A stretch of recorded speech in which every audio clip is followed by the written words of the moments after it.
So, yesterday's session of COVID committee showed yet again that EU Parliament is nothing but a gigantic show of democracy illusion to fool the peoples of Europe into thinking their interests were represented in Parliament. They continue to deny the people access to the contracts, and they continue to let Ursula von der Leyen get away with not disclosing the texts exchanged between her and Pfizer CEO, Mr. Bourla.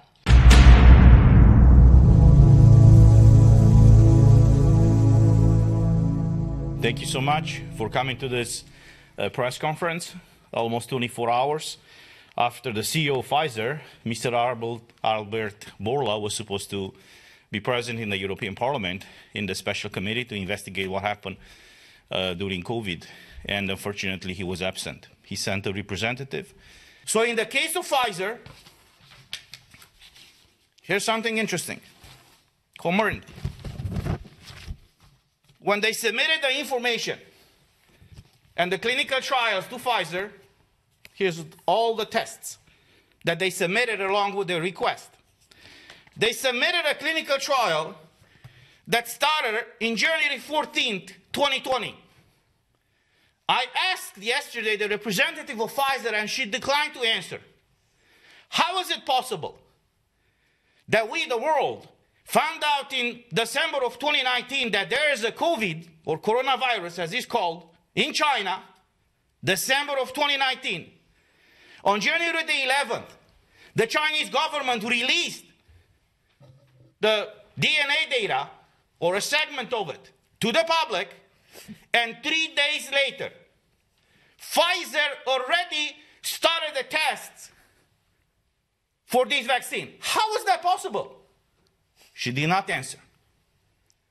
In the case of Moderna, and I've asked the CEO of Moderna 2-3 weeks ago when he was here, they submitted trials since 2017.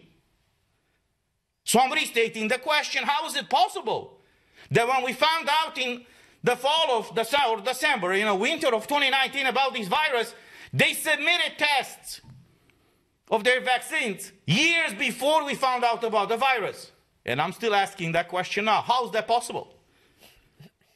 So these are the legit questions that we all asked, and that people are asking us.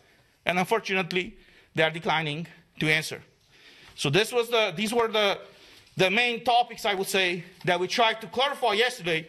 And unfortunately, the Pfizer representative, as Moderna representative, declined to answer. We will keep pushing to clarify these facts, and nevertheless, to make sure that the European Commission is going to fully release the content of these contracts. Thank you. And I would like to give the floor now to my colleague, Christine Anderson from Germany. Yes, hello. Good morning from me too. So, yesterday's session of COVID committee showed yet again that EU Parliament is nothing but a gigantic show of democracy illusion to fool the peoples of Europe into thinking their interests were represented in Parliament. It is not, though. Not only do the invited panelists, such as representatives of pharmaceutical companies or ministers of health from the member states, not answer any of our questions. No, they continue to spread disinformation about the safety and efficacy of mRNA injections. They continue to lie about and downplay, outright deny the harmful effects of these injections. They continue to deny the people access to the contracts, and they continue to let Ursula von der Leyen get away with not disclosing the texts exchanged between her and Pfizer CEO, Mr. Bourla. In short, they continue to demonstrate their utter contempt for the peoples of EU. The chair of COVID committee, Ms. Kathleen van Brempt, Social Democrat in Belgium, does not run this committee to serve the people.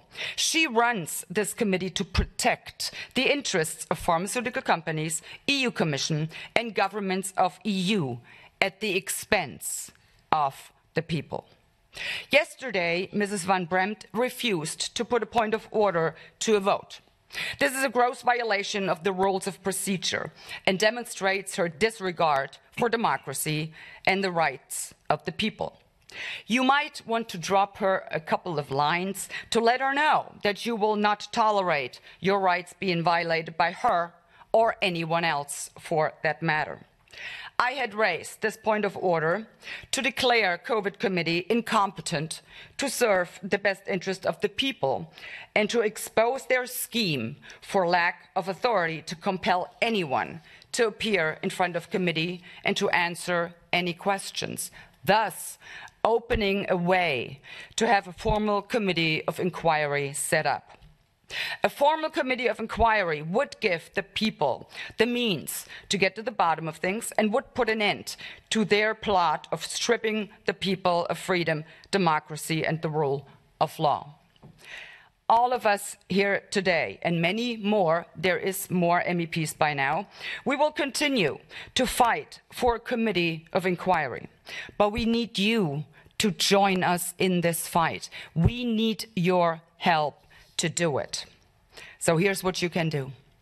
Write to your MEPs, call their offices, and keep doing it. I mean, do it over and over and over again, literally clocking their phone lines. Get on their nerves. Demand a committee of inquiry.